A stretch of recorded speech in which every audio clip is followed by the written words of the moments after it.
시간입니다. 자, 오늘은 이명철 해설위원에게 좀 해명의 시간을 드려야 될 것 같아요. 2주 연속으로 어깨에 뽕이 올라갔더니 역시나 얼마나 저 허황된 자신감에 이렇게 취해 있으면은 사람이 눈에 뭐는지를 좀 보지 않았나? 내가 볼 때는 그래서 당신이 연애를 못하는 거야. 너무 확고하게. 확고하게 그렇게 했다가 여자가 조금 잘해주면 우리 지금 썸 타나 보다 그래서 불타오르다가 그냥 혼자 활활 타오르고 끝나는 거죠. 이렇게 강약, 중강약 이렇게 조절을 해야 되는데 그렇게 못하니까. 근데 또 이렇게 말해버리니까 너무 약점을 갖다 제가 지금 후벼판 것 같고. 좀 제대로 좀 해명을 해주세요. 대체 어떻게 된 일입니까? 6경기에서 2경기 적중. 거기다 AI는 50%였단 말이에요. 옐로우는 33%밖에 안 됐어요. AI야 나 우리를 이겨봐라 막 이렇게 했는데 바로 뽀록이 났어요. 제가 얘기하기 좀 민망하지만 이 맞춘 팀들도 첼시랑 맨시티잖아요.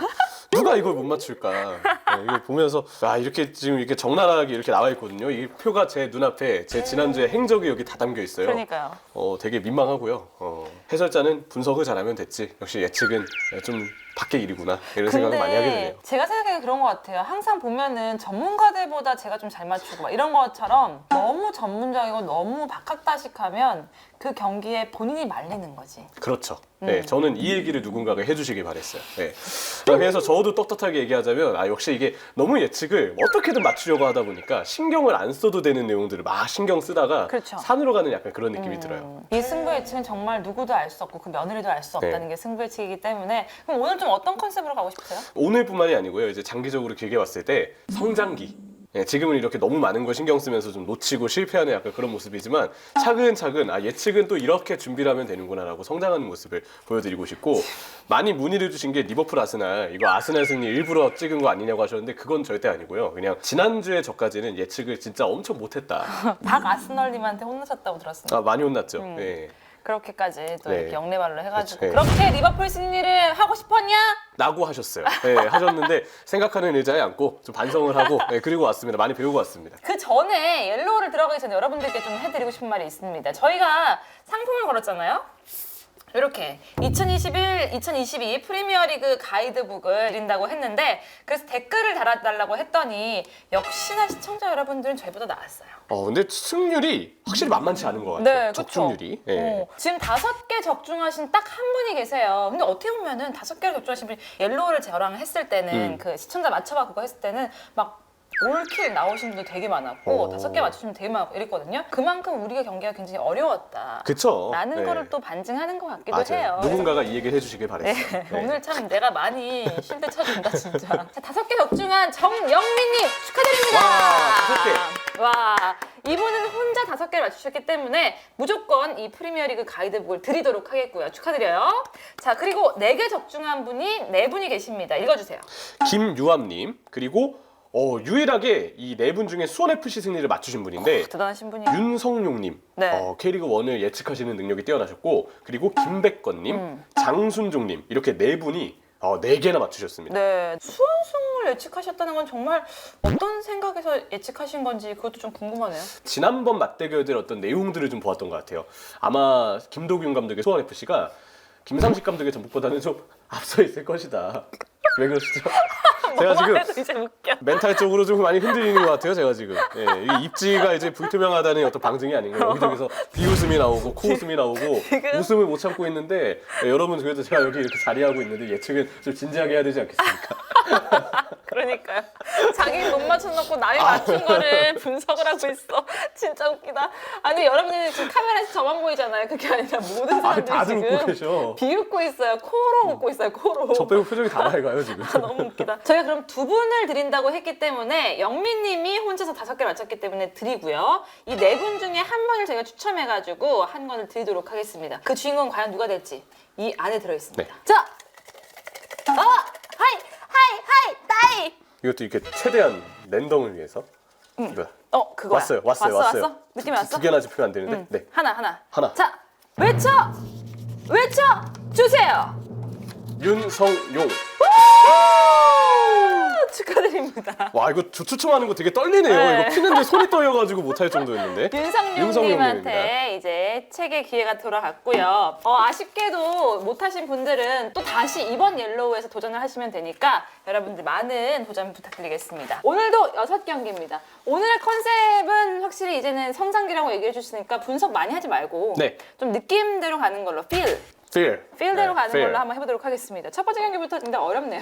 성남 대 광주입니다. 이게 파이널 B경기인데 K리그 1에서 지금 누가 살아남느냐 요 싸움이거든요. 승점 5점 차이. 광주는 이 경기뿐만이 아니라 이 남은 경기 2경기 동안 이겨야지만 무조건 남을 수 있는 상황이에요.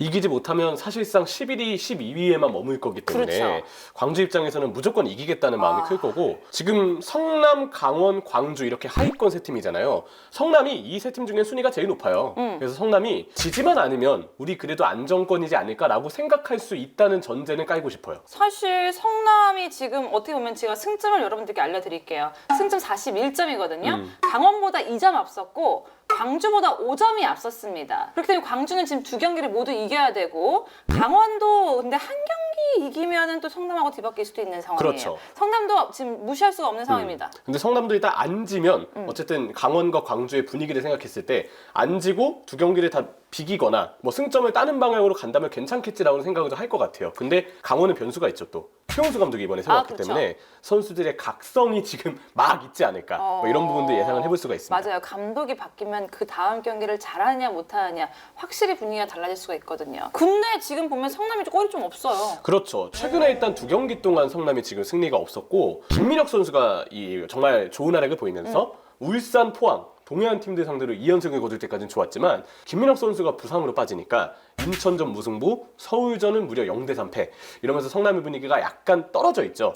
그런데도 불구하고 성남은 떨어졌는데 광주는 지금 좀 상승세란 말이에요. 조금 화력이 올라오고 있는 느낌이죠? 그렇죠. 5경기 2승 1무 2패인데 5경기에서 11골이나 터뜨렸습니다. 근데 수비가 좀 불안해요. 서울전이 대표적이죠. 3대0으로 이기고 있었지만 결국 3대4 역전패를 당한 건 광주 입장에서도 매우 뼈아픈 일이었는데 최근 경기들에서 화력이 좋았다는 점은 골이 필요한 어쨌든 반드시 이겨야 될 광주 입장에서 공격은 우리가 해볼 수 있겠다. 대신에 수비 리스크만 조금 줄인다면 이런 그쵸. 정도의 생각은 좀 갖게 만드는 것 같아요. 근데 뭐 광주 리그 지금 10경기 연속 실점 허용했는데 그리고 성남이 이게 있습니다. 홈경기 8경기 무패. 이제 기록으로 가는 거야 안 맞으니까. 그래서 성남의 승리일 것처럼 보이죠. 그래서 저는 저의 여기까지 지금 촉이 왔거든요. 근데 여기서 이제 저를 못 믿기 시작했어요. 제가 저를 못 믿어서 살짝 바꿔봤습니다. 또 다른 기록은 없을까 찾아봤더니 올 시즌 맞대결이 1승 1무 1패로 일단 양팀 동률이에요. 네. 득점도 실점도 2득점 2실점으로 동률입니다. 근데 최근 7경기로 보면 3승 2무 2패로 광주가 근소하게 우위고요.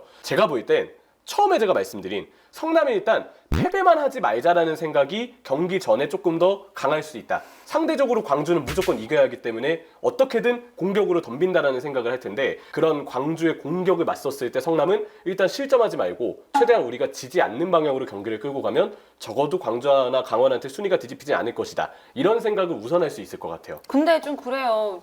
막 승강 플레이오프에서도 그렇고 마지막 막 이제 강등권 싸움 막 이런 거 할 때 우리가 못할 것 같다, 절실할 것 같다 막 이렇게 하면은 거기에도 말리더라고요. 그렇죠. 오히려? 그 절실함이 광주잖아요. 저는 그 광주의 절실함이 이번에 한번 이뤄내지 않을까. 요즘에 또 광주 경기력이 되게 좋아요. 공격력도 좋고 골도 잘 터지기 때문에. 난 말린다니까 지금. 광주가 말린다? 저는 그래서 성남이 말린다. 네. 진짜 안 맞네 정말.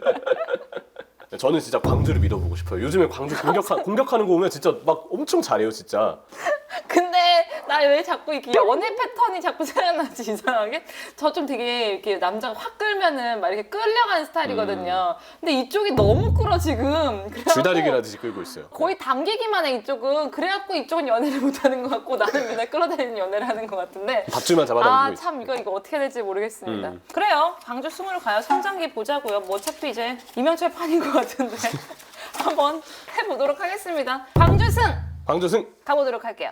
근데 K리그 1을 되게 못하더라고. 특히 아, 이게 그러니까 이제 K리그 1 중에서도 정말 심혈을 기울여서 정말 어렵고도 어려운 고난이도의 그 빅 경기들만 맞기 때문에 그러니까 이제 좀 정답률이 떨어진다라고 해석을 해야죠. 네. 진짜 아니지만 그래요. 알았어요. 광주 승으로 한번 가보도록 하겠습니다. 자, 유벤투스 대 아탈란타입니다. 유벤투스가 지금 UEFA 챔피언스리그까지 3연승을 하면서 분위기 회복을 확실히 한 것 같아요. 그쵸. 사실 안 좋았을 때 리그에서 사솔로전 그리고 베로나전 연패를 당하면서 상위권 진입에 좀 제동이 걸렸어요. 근데 요즘 경기들 피오렌티나 라치오 상대로 무실점 연승을 또 거뒀으니까 리그에서도 행보를 좀 안정적으로 쌓았고 밸런스가 좋아졌다고 볼 수 있죠. 근데 아탈란타도 뭐 2연승이고 부상자가 있어서 조금 흔들어가지 않을까라고 싶었는데 잘 극복하고 지금 가고 있는 것 같거든요. 그쵸. 뭐 지난달 그리고 이달 초까지 센터백 쪽에 유독 줄부상이 많았거든요. 근데 지금은 그 부분을 잘 견뎌내면서 부상자가 많았던 기간 동안 승점을 그래도 쌓았고 최근에는 리그 6경기 무패 또 최근 2경기 2연승인데 2경기에서 7골이나 넣었어요. 네. 대신에 고젠스, 하테부르, 로바토가 여전히 부상으로 빠져있다는 건 좀 아쉬운 일이고 아탈란타도 수비가 불안합니다. 9경기 연속 실점. 네. 이거는 분명 아탈란타 입장에서는 아킬레스건이라고 봐야죠. 그렇죠. 근데 우리가 막 이제는 분석을 하기보다는 좀 이렇게 촉 같은 걸로 믿기로 했잖아요. 맞대결 기록을 보면은 최근 3경기만 7경기 2승 3무 2패 동률이에요. 오. 근데 무승부가 좀 많습니다. 그래서 봤어요. 제가 최근 3경기, 저 옛날에 혼자 옐로우 할 때 그거 많이 했거든요. 무무아 뭐 이런 식으로 막 이런 패턴을 좀 봤거든요. 네. 무승부 그리고 아탈란타가 승리 거뒀더라고요. 그러면은 무무아면 그 다음 승리 뭐겠어? 유벤투스 아닐까? 오, 저 이거 약간 설득됐어. 하지만 이제 제가 당길 차례죠. 아탈란타가 또 화력이 좋으니까 유벤투스가 최근에 아무리 밸런스가 좋다고 해도 실점이 아탈란타가 많으니까? 네, 그만큼 골은 넣을 것 같다.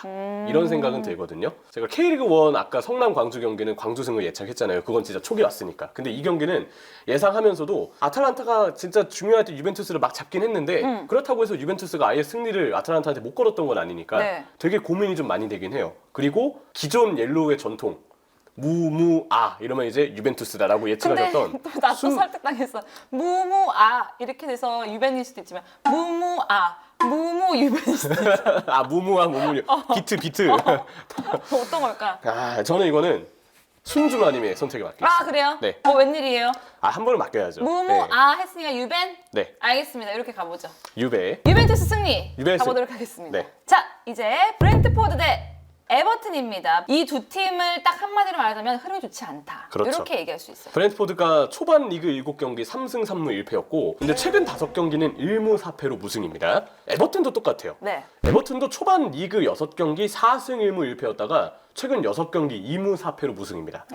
둘 다 굉장히 비슷한 시기부터 고꾸라지기 시작하면서 지금 성적이 좀 좋지가 않은데 최근 5경기 양팀 모두 11실점이거든요. 아 이게 되게 중요하네. 네. 최근 5경기 실점이 똑같아요. 11개의 실점. 그렇죠. 그만큼 수비가 지금 굉장히 아쉬운 모습을 보이고 있는 두 팀이라고 할 수 있을 것 같은데 양 팀이 좀 부진에 빠지는 이유를 좀 분석해 보는 것도 좋지 않을까요? 공통적으로 저는 부상자가 많기 때문이라고 생각해요. 일단 브렌트포드는 주전 골키퍼 라야 골키퍼가 지금 2월 후반이 되어서야 복귀할 거란 얘기가 있고 센터백 아예르도 이달 경기 소화를 못하고 있는 상황이고 마티아스 옌센 코로나 확진 때문에 못 나오고 있고 윙포워드 위사 선수도 최근에 부상이 있었어요. 여기에 센터백 잔카도 이 경기 나올 가능성이 좀 있긴 하지만 어쨌든 최근에 몸 상태가 좋지 않았으니까 센터백, 미드필드, 윙포워드 계속 좀 부상자가 많았던 브렌트포드의 상황이라고 보시면 되겠고 에버튼은 특히 더합니다.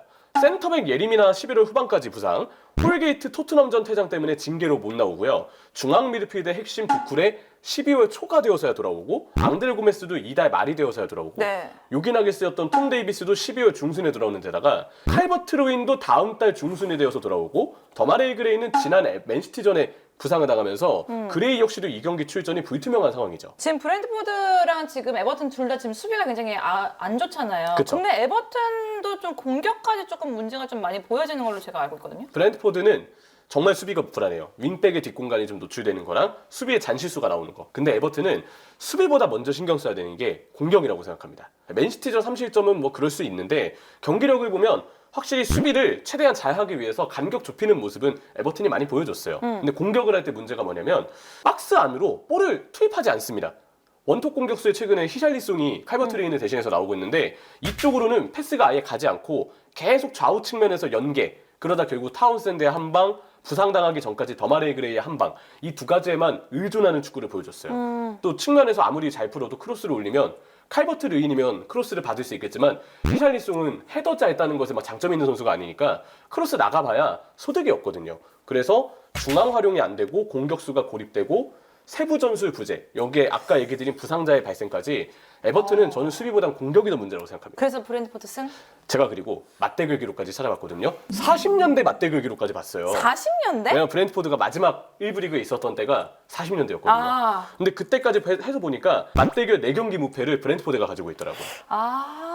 이거는 완전 설득 당했습니다. 네, 이번에는 브랜트포드. 제가 이렇게 끌려갔어요. 브랜트포드. 브랜트포드의 승리. 한번 예측을 해보도록 하겠습니다.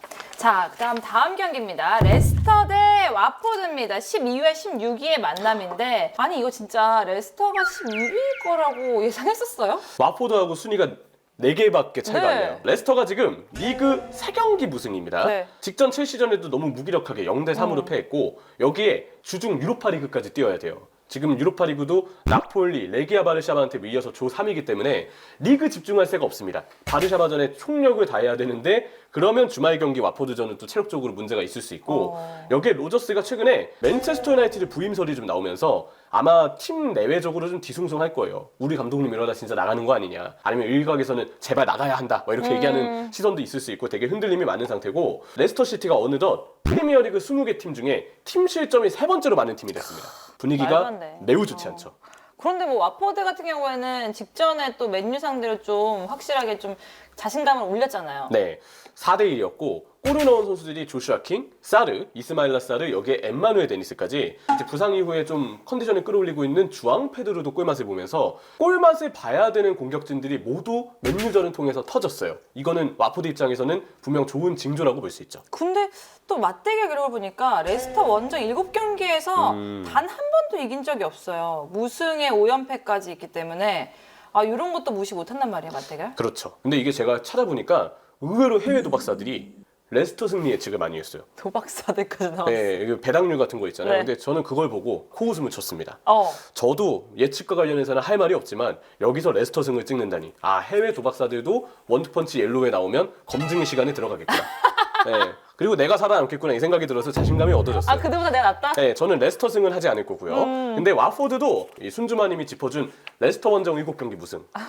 이거 생각했을 때 제가 볼 때 와포드를 이기기 쉽지 않을 것 같아요. 그렇다면 무승부를 봅니다. 전 또 맞대결 기록을 또 따르게 봤어요. 세 경기, 네. 최근 3경기를 봤을 때 2-2-1의 법칙이 있습니다. 2골 넣은 팀이 계속해서 승리를 거뒀어요. 한 번은 2골의 와포드, 2골의 레스터였습니다. 가장 최근에는 한 골 한 골 무승부였단 말이에요. 그러니까 한 경기 한 개씩 가져가고 한 골 넣어서 무승부를 했는데 그 다음은 뭘 것 같으세요? 저는 와포드가 2골을 넣고 이길 것 같아요. 와포드로 다시 간다? 네, 0대2. 1대1이 나오진 않을 것 같습니다. 왜냐면 레스터가 수비가 불안하니까. 근데 2대0을 만든다고 하기에는 레스터 수비가 실점을 안 할 것 같진 않아요. 그렇다면 와포드의 공격이 레스터의 수비를 울리는 방향으로 가지 않을까. 그래서 2골 와포드? 네, 근데 근데 기록부터 생각해보면. 네. 그러니까 1대1 무승부 아니면 2골 넣는 팀이 승리한다까지 저는 예측을 했거든요. 2골의 와포드냐, 1대1 무승부냐. 그거만 해요. 이거는 제 촉을 밀어보겠습니다. 무승부예요. 자, 와포드 승리! 가겠습니다. 와포드 2골 넣고 승리한다. 그렇게 가보죠. 네, 알겠습니다. 이렇게 해서 맞으면 진짜 이대로 가는 거야. 이제 이명철이 말하는 반대로 내가 얘기하면 되는 이번 주에 맞추고 만다 분명히. 알겠습니다. 다음 경기 갈게요. 맨시티 대 웨스트햄입니다. 자, 2위와 4위예요. 아까 레스터 와포드랑은 좀 순위가 확실히 다르죠. 지금 승점 3점 차기 때문에 6점 차 경기란 말이에요. 그렇죠. 6점짜리 경기라고 흔히 비유를 하죠. 그 정도로 좀 상위권 팀들 간의 맞대결인데 네. 맨시티가 일단 워낙 좋은 모습을 에버튼전에 보여줬습니다. 에버튼전에 폴 파이머를 제로톱으로 쓴 것도 성공했고 라임 스털링을 오른쪽 인포워드로 기용한 것도 제대로 성공했고 여기에 칸셀루, 왼쪽 풀백 칸셀루랑 수비형 미드필드 로드리의 폼이 굉장히 좋아요. 데브라이너가 코로나 확진 때문에 한동안 경기에 나설 수가 없겠지만 데브라이너가 없음에도 기존 다른 자원들이 오히려 활약을 해주면서 5득점 0실점으로 최근 리그를 2연승으로 마쳤다는 점. 이거는 맨시티의 분위기가 그만큼 좋다는 걸 말해줍니다. 저는 사실 이 경기는 맨시티인 것 같아요. 왜냐하면 맨시티가 이 직전 경기를 잘해줬고 1회패까지 지금 3연승 중이고 그쵸. 그리고 또 웨스트햄 같은 경우에는 그 전에 울버햄튼 잘하긴 하고 있는데 울버햄튼전에서 좀 패한 부분도 있잖아요. 네. 그런 게 또 흐름을 이어가지 않을까라는 생각이 들어요. 그 경기가 직접 중계를 했는데 웨스템이 오그본나가 부상으로 빠지니까 최후방 센터백들의 빌드업이 너무 불안했고요. 그래서 롱패스가 안 나가고 모이스 감독도 오그본나가 없으니까 라인을 원하는 만큼 올리지 못하더라고요. 그래서 웨스트햄은 오그본나가 없는 동안 좀 소극적으로 경기에 임할 가능성이 있고, 지금 맨시티의 폼을 봤을 때 두들기면 두들길수록 상대 수비를 쉽게 열 수 있을 것이다. 맨시티가 흐름에 탔다는 점에서 저도 이거는 맨시티의 승리일 가능성이 높다고 봅니다. 거기다 제가 또 하나 얹어볼게요. 리그컵에서 지금 양 팀이 만난 적 있잖아요. 승부차기에서 지금 웨스트햄이 승리를 가져갔단 말이에요. 그렇기 때문에 승부차기에서 내줬을 때 그 맨시티 기분이 어땠겠습니까? 무조건 이번에는 서력을 한다 이런 그쵸. 마음으로 네. 분명히 준비를 할 거란 말이죠. 마치 지금의 제 모습처럼 이번만큼은 승부에 맞추고 만다, 약간 이런 느낌처럼. 어디 그런 느낌이? 네? 성장. 예. 어디? 지금 계속 뿜뿜하고 있잖아요. 클로즈업 예. 해주세요. 어디에 그런 게? 알겠습니다. 어쨌든 네. 알겠습니다. 여인의 경기 무패더라고요, 맞대결이. 맨시티가 웨스트햄한테는 상당히 강합니다. 이런 점을 봤을 때, 왜냐면 승부차기도 어쨌든 무승부로 그치. 처리가 되니까 11승 3무더라고요. 이거는 맨시티가 유리하다, 이렇게 볼만한 경기인 것 같습니다. 아 그래요. 저도 이거는 동의합니다. 둘이 네. 오랜만에 또 마음이 합이 맞았네요. 맨시티 승리! 한번 외쳐보겠습니다. 자, 마지막 경기입니다. 지금 제 남편이 옆에 와 있거든요. 아시죠, 여러분들? 제 남편은 술랑이는 맨유 팬입니다. 지금 첼시 맨유가 옐로우의 승부 예측에 들어있어. 어떨 것 같아? 첼시가 이길 것 같아. 이러더라고요. 정말 단 한 치의 망설임도 없이 네. 그렇게 얘기를 하더라고요. 사실 이 경기는 지금 예상을 하기가 좀 조심스러운 게, 솔샤르는 이제 나갔고요. 마이크 캐릭 감독 대행 체제로 맨유가 이제 간다고 발표가 됐죠. 근데 녹화일 기준으로 저희가 캐릭의 맨유를 아직 보지 못했어요. 근데 내 생각에는 그다지 다를 것 같지 않아요. 맞아요. 너무 시간이 짧으니까. 그리고 캐릭이 뭐 지금 감독 경험이 엄청 그렇죠. 풍부한 인물도 아니고요. 이제 시작하는 단계이기 때문에. 엄청난 변화를 하지 않으면 다 비슷할 것 같아요. 그렇죠. 그래서 제가 볼 때는 이거는 그냥 경기 예측에 있어서는 깊은 얘기를 하기 어렵지만, 승부 예측을 하자면 첼시가 너무 강하기 때문에 너무 쉽게 강해요. 예측 결과를 낼 수는 있는 것 같아요. 솔직히 말해서 이번에는 시즌이 첼시의 시즌이다라고 해도 과언이 아닐 만큼 굉장히 좋은 모습 보여주고 있잖아요. 지금 장 의원님이 거의 하늘을 구름 위를 난다 이런 얘기가 그렇죠, 있어요. 그렇죠. 예. 그럴 만큼 지금 첼시는 강합니다. 이 경기는 누가 뭐래도 막 갑자기 이변이 일어나지 않는 한 첼시가 승리하지 않을까? 저도 이거는 첼시 승리에 무게가 많이 기우는 것 같아요. 알겠습니다. 네. 요거는 뭐 간단하게 첼시 승으로 가겠습니다. 이렇게 또 6경기 예측을 해봤어요. 오늘은 굉장히 여러분 뭔가 정신도 없었고 정말 대충 촉으로 좀 한 경향이 있는 것 같아요. 또 그렇지만 그 안에는 또 이명철 위원님의 제대로 된 분석은 또 있었기 때문에 여러분들 재밌게 보셨으리라고 믿고 여러분들께 말씀드리겠습니다. 프리미어리그 가이드북, 이번에도 이 댓글에 여러분의 승부 예측을 남겨주세요. 그러면 저희가 추첨을 통해서 옐로우에서 2분을 선정해서 드리니까요. 많이 댓글 남겨주시면 좋겠습니다. 자, 여러분들 제가 사실 오늘 옐로우 2021년 마지막일 것 같아요. 2021년은 제가 이제 만삭이지 않습니까? 보이나요? 만삭이 보이나요? 배가 많이 나왔습니다. 지금 36주예요, 지금이. 37주보다 더 아이는 나올 수 있다고 하거든요. 그래서 일주일 뒤일지 2주일 뒤일지 모르겠지만 곧 출산 예정입니다. 그래서 저는 잠시 쉬고요. 제 목표는 1달 반입니다. 1달 반 있다가 바로 다시 복귀를 해서 원투펀치 함께 하는 걸로 이렇게 진행을 할 텐데, 그동안 제가 했던 롤들이 좀 많지 않습니까? 제가 오늘 막방일 것 같은데 2021년 이 제자리를 대체 누가 채우나요? 제자리는 정말 채울 수가 없는 자리인데 어떻게 채우죠? 누가 채우죠? 이렇게 얘기했더니 누가 채운다고 하니까 바로 이분입니다. 어깨가 무거워졌습니다. 아니 어깨가 무거운 게 아니라 미어캣이 지금 호시탐탐이라는 게 이명철에 딱 맞는 게 이러려고 지금 원투펀치에 들어온 거야. 내가 보니까 결국에는 나랑 함께 공존하려던 게 아니라 내 자리를 차지하려고 들어온 거라고. 머지않았습니다. 네. 그래서 여러분들 그린은 이명철 위원님 혼자 하실 예정이고요. 그리고 옐로우는 한 위원님이 오셔서 제 자리를 함께 이제 이명철 위원님이랑 해주실 예정이고, 그리고 또 레드도 이명철 위원님하고 한 위원님하고 함께 좀 꾸며볼 예정입니다. 이명철이 저를 아예 제자리에 딱 못을 박지 않도록 빨리 돌아오도록 하겠습니다. 절대 아쉽네요. 제자리는 뺏길 수 없어. 근데 옐로우에서 이제 둘의 케미가 너무 좋다고 반응들 그쵸? 많이 해주셔가지고. 아니 근데 좀 네. 그런 거 있어요. 이명철님이랑 같이 하니까 자꾸 제가 비문을 쓰기 시작하고 아나운서 같은 말을 안 하고 막 똥초 뭐 더러워 막 이런 얘기를 자꾸 하기 시작해서 여러분들이 좀 이렇게 신기해 불편했을 수도 있어요. 저 원래 그런 여자 아니거든요. 다 이게 제 기운이 있어서 그래요. 이게 이스타 이주원 그렇죠. 해설위원님께서 그쪽에서 나왔던 자꾸 이 기운들이 보는 이렇게 그 쭉 기운들이 좋아서 해가지고 이렇게 왔는데 예. 전 잠시 약 1달 반 정도 예상합니다. 길면 2달. 여러분들 2022년에 정순주로 아이와 함께 돌아오도록 하겠습니다. 아시겠죠? 자, 그러면 제 자리를 그동안 좀 잘 외워주세요. 네, 한 달 반 뒤에 더 예측 잘하는 사람을 잡아서 돌아오겠습니다. 제발 좀 성장 좀 해라. 네. 자, 그럼 여러분들 승부 예측 댓글 꼭 달아주세요.